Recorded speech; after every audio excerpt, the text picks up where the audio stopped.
Deer stalk disruption. You'll never guess what spooked these deer. Like, I'm lost for words. Plus, we've launched a new show. Jason Doyle fronts Fieldsports Ireland with a fresh look at lead. I'm making the most of the glorious 12th on the BBC. Hi Charlie. Hello. Hello, someone's just popping out to grab you now. Thank you very much, thanks. And that's not a knife, that's a knife. Roy has a very personal gift from the guys at Emberleaf. There's news, there's hunting YouTube. Welcome to Fieldsports Britain.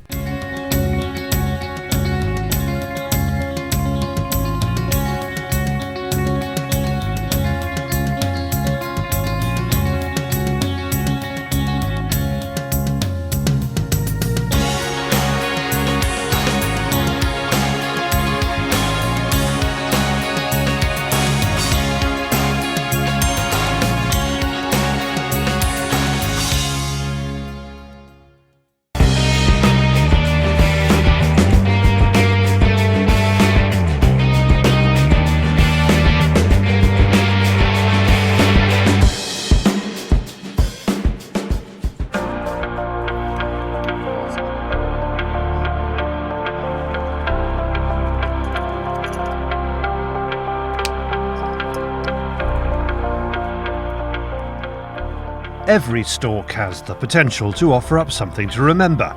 Witnessing a rarely seen wildlife moment, some well-executed fieldcraft, maybe dog walkers appearing where they shouldn't be. Well, little does Cai realise, but this evening he's in for a very special stalking surprise. First, let's find out about the new high seats we're heading to. How long did it take you to make them?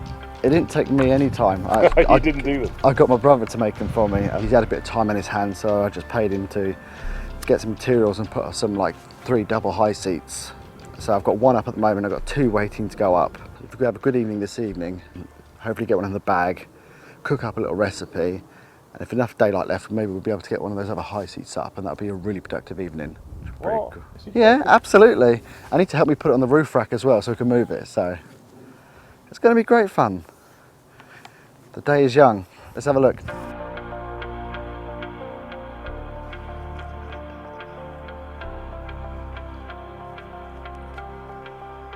We're in a bit of a predicament because we need to go this way to get to a high seat, but we don't want to spook anything. And they might be with a further group because they're on top of a hill, so down on the other side there could be a lot more deer. So we're in a bit of a checkmate situation. They seem happy, blissfully unaware of us. Then we hear music, and so do the deer. Suddenly our content grazing deer have disappeared. There is definitely music. Did you hear that? Do you see all those deer that just come out then?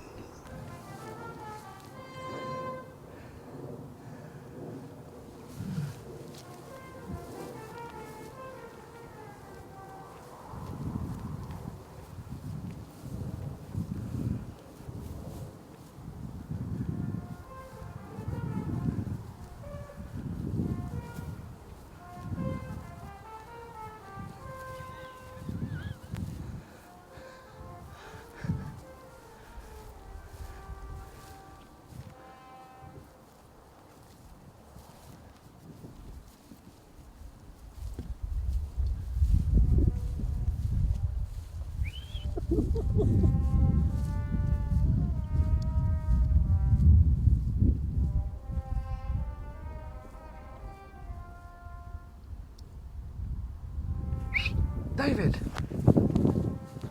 Look at him. Yeah.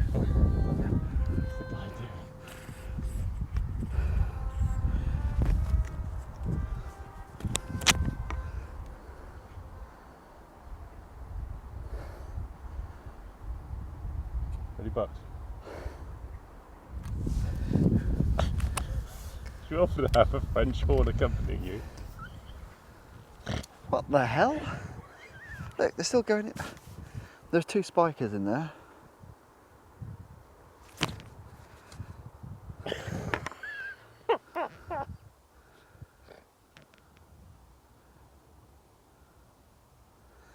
Like, I'm lost for words. I'm just going to catch up with him and find out. What a weird and wonderful world we live in. We later discover it's purely about the acoustics. Don't we know it? Anyway, let's work with the hand we've been dealt. Knowing we have a few hours until dusk and our musician has bounced the deer all over the ground, Cai opts to stalk, not ambush. It's a good decision. Wow.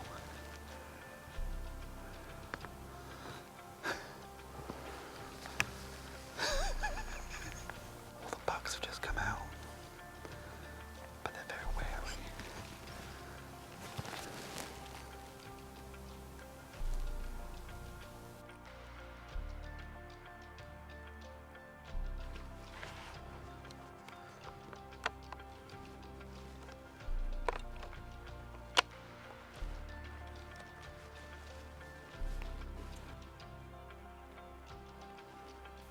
We have bucks, lots of bucks, but they are tricky.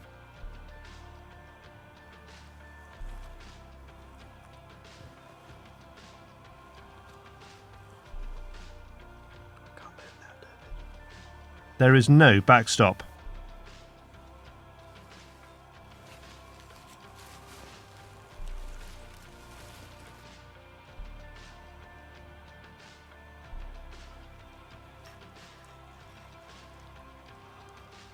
All that crawling, and we didn't get a shot at them. The thing is, it's such an open field, very difficult to get in position without being seen. We crawled all the way to the mound over there. As soon as we popped up, they saw us and went, so still a little bit light left, so onwards and upwards. Plan C is to get back across the French Horn Valley. There's nothing, but there is 2 fields away. There's a group. It's difficult to tell the distance, but I would say easily 700 metres maybe. And we're going to quickly check this little bit here because it's closer. And then if not, we're going to scoot on down and see if we can get a chance at taking one of those out. Just going to go round. Little do we realise that between us and our handful of deer is a whole herd.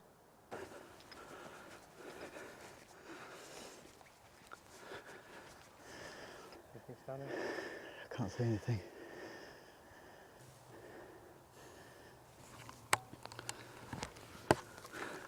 The thing is, we only saw those 3 while we were up there. These are the top ones here, looks like they're the originals we spotted.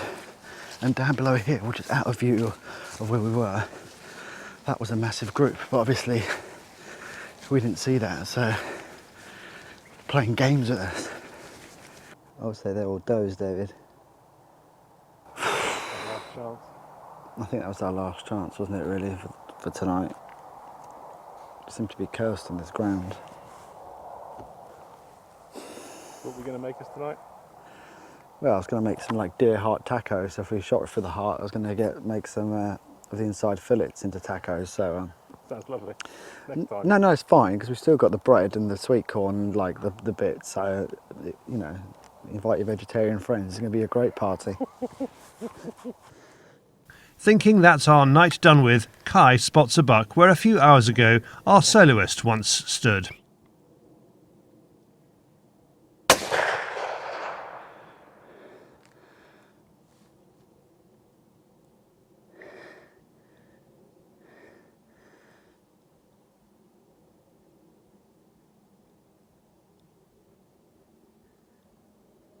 Yes, we did it. He's down. That's pretty lucky. When I took the shot, I could see enough ground behind it for an adequate backstop, and there is a bank behind, so fully covered there. Now let's go. Whew. It's been a bit of an adventure, hasn't it, David? A real adventure. We've seen so many deer, so many. We're very lucky on this ground to have so many deer, and this is why really keen to put a good management plan on this ground, because we have some fantastic heads, really good quality deer. It could be plan D, E, F or even F sharp, but we have some meat for the table. Nice pricket there. Cai chose to change up from his 243 to the Zauer 130.06 because of the chance of boar in this area. Which is exactly where we want it to be. Probably within a third of a mile from here, we have a few wild boar. I've got some of them on my farmer's permission, and they've been absolutely nailing some of the crop at the moment, so I've been going up to have a look and keep tabs. And the 30.06 is a great calibre for boar. Did you worry about the change up from 243 to 30.06? Initially I was a bit worried, but it's ideal for this kind of work, especially when it comes to the big bucks and stuff like that. And this guy here does a job. So it's a guy, is it? Not a girl? Well, I don't know, it depends what you're into, isn't it? The venison has been well and truly earned this evening, and if there's enough of the heart left, Cai will show us a quick, simple recipe next time on Hunt and Cook.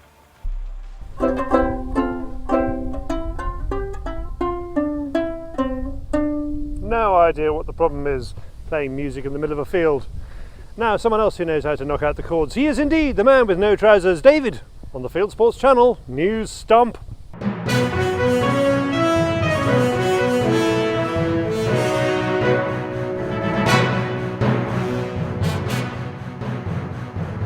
This is Fieldsports Channel News. Shooting organisations won the media war that always surrounds the glorious 12th. There's always interest, partly because there's little other news to report at this time of year. But by running media days on the moors like this one on Exmoor in Perthshire, organised by the Scottish Country Sports Tourism Group, the story put out was mainly positive. The anti-shooting RSPB tried to turn the story towards hare shooting, but their story gained little traction. Here is 14-year-old Angus Turnbull from Dunning in Perthshire with his first brace of grouse. An outstanding right and left shot. More on this story later in the show from Charlie. A car passenger on a German highway has been shot and killed by a stray bullet. Bavarian police say an unidentified hunter killed the 47-year-old man. The Nittenau Hunting Association says the man was most likely hit by a ricochet.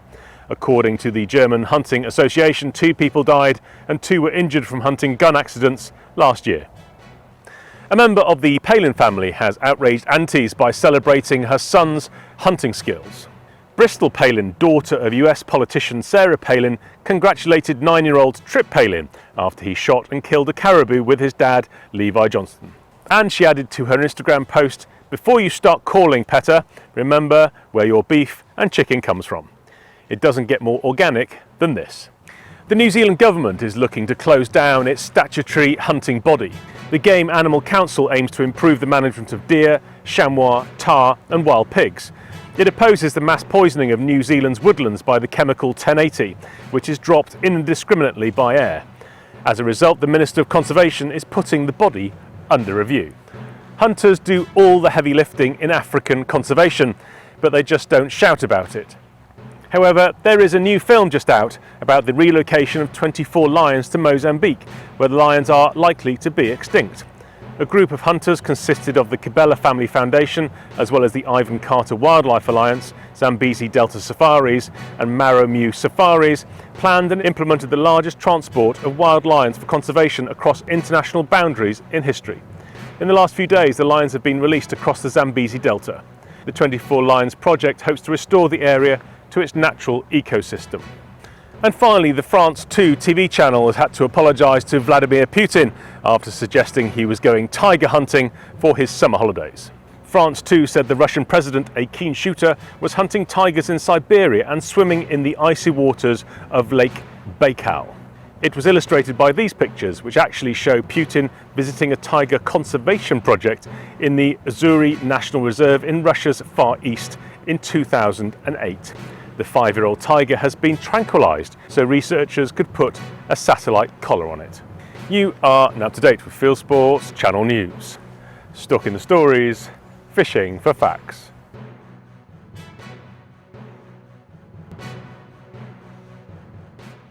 Thank you, David. Now I have been sent a lovely picture from one of our winners. Greg Pegg in Australia won a Vanuatu jacket from Shooter King. Here he is with a small sambar stag he picked up. Says he loves the bullet holders in the pockets. Thank you for the picture, Greg. Now Lord Lupton is a sentimental old soul and he wanted something to remember his fallen hawks and falcons.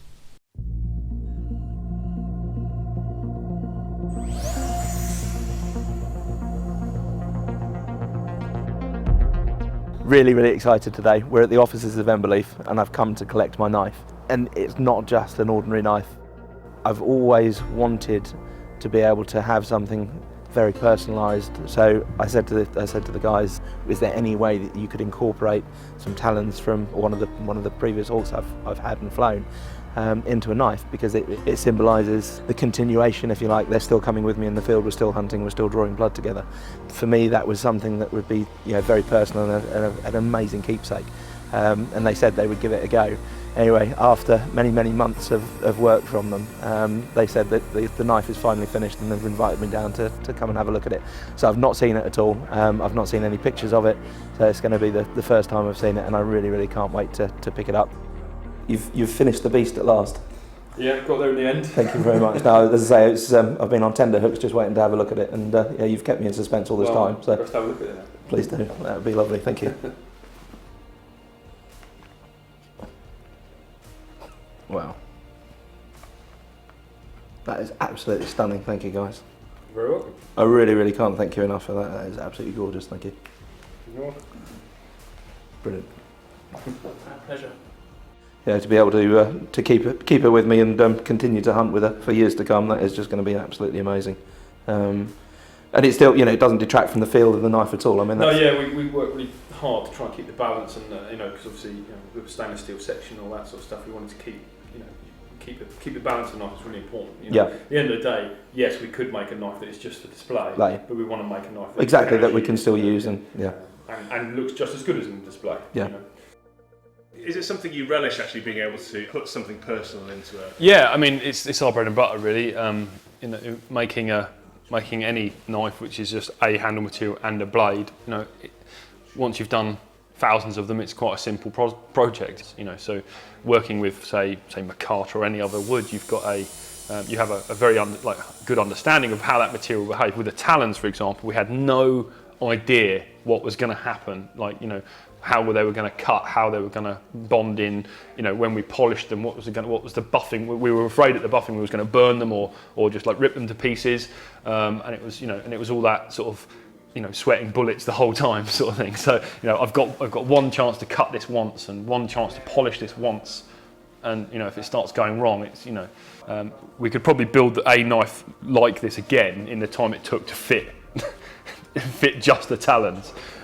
The talons actually have a bit of a twist in them, so that each talon sort of curves around, obviously to pinpoint on a certain place. So aligning them up on the knife, on the spine of the knife, so each side is right and sort of lined up square to the sort of axis of the knife was really fiddly.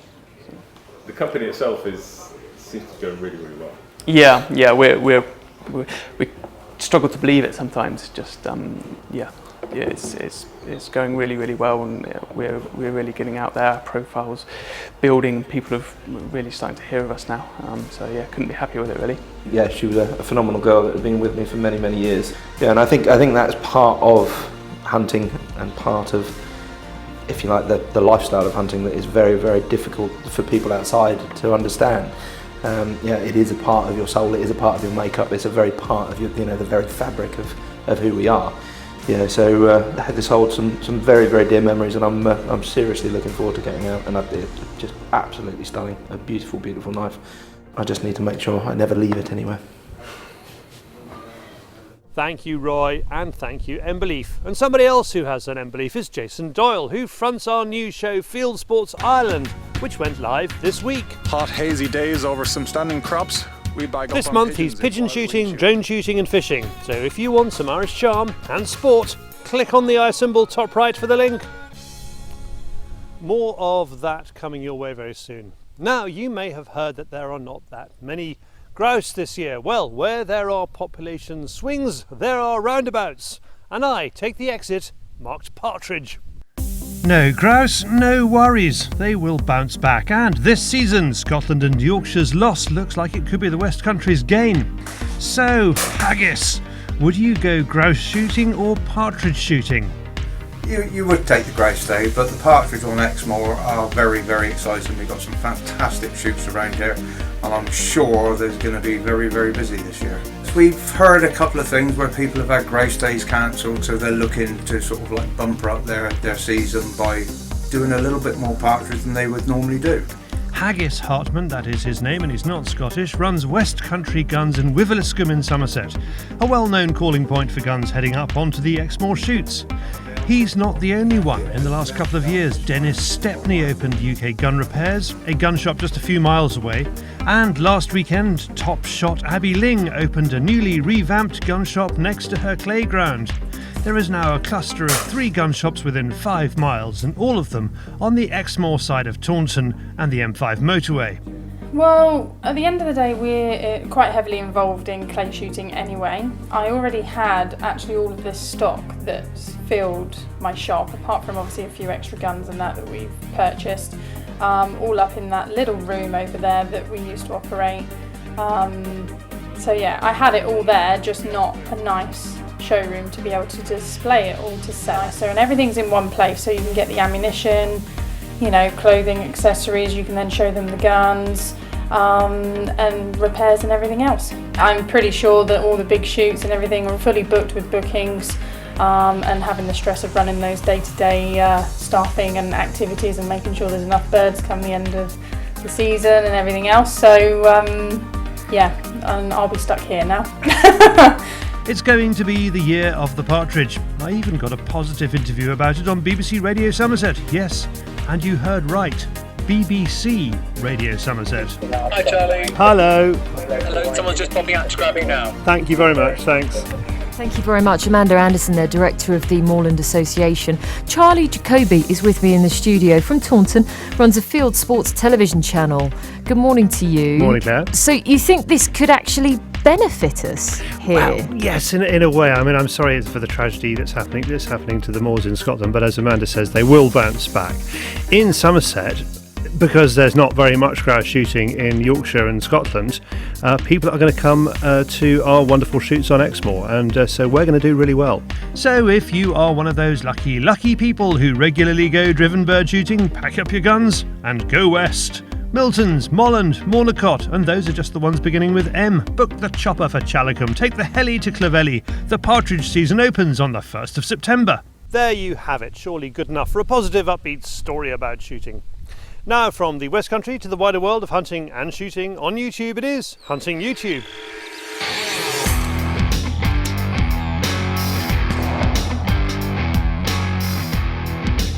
This is Hunting YouTube, which aims to show the best hunting and shooting videos that YouTube has to offer. For fox shooters, Yorkshire Rowstalker puts up this film of what happens when you combine a field from the outside down to a middle strip. For fell hunters, the Countryside A&V channel puts out fell hunting memories with fox hunting footage recorded before the millennium, and a reminder what we are missing. Beautiful photography in this film from Joe Edlington Wilds in New Zealand. It's a fun edit of some of his favourite scenes from the year. Andrew Flair normally shoots birds from a blind. This time he and a friend lay out in the middle of a field in ghillie suits, and it works. Ducks Unlimited TV 2018 is back with episode 8 Big Spread. Host Field Hudnall joins the Higdon family in West Kentucky. HPR enthusiasts will enjoy this film about training GSPs, or Deutsche Kurzars as they're called in this film, made in the USA. Row Rut films are still coming out. Jagdbüro Karla is out in East Prussia in this film. And finally, this is the surprise hunting hit of the year. There's a big market in Asia for primitive living films like the guys you may have seen building a swimming pool around their mud hut. This man, who keeps his nationality secret, has racked up more than 20 million views hunting crocs. That's it for this week. I've put all these films into a playlist for you. Click on the I symbol top right or check this film's description. If you have a YouTube film you would like us to pop into the weekly top 8, email me the link, charlie@fieldsportschannel.tv. Well, that's that for this week. If you haven't done so already, please pop over to our website, fieldsportschannel.tv. You can click to like us there on Facebook and on Instagram. You can follow us on Twitter. You can subscribe to us on YouTube. And of course, you can pop your email address into our register page and we'll contact you about this show, Fieldsports Britain. It's at 7 p.m. UK time every Wednesday. Plus, you can become an angel and help us out by clicking on fieldsportschannel.tv/shares to find out more. I will see you next week. It only remains for me to say good hunting, good shooting, good fishing, and goodbye.